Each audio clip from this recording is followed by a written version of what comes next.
Закончился матч между сборными Нидерландов и Японии в ничью 2-2. Интересный, зрелищный. Все 4 гола были забиты в втором тайме.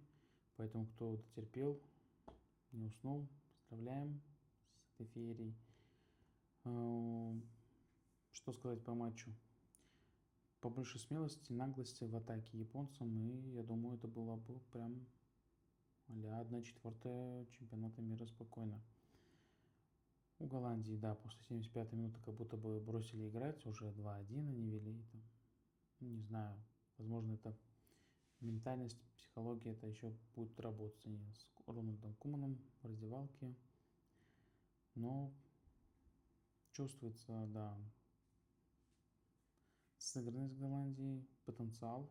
Посмотрим, как далеко они зайдут. Потенциально такая темная лошадка тоже турнира.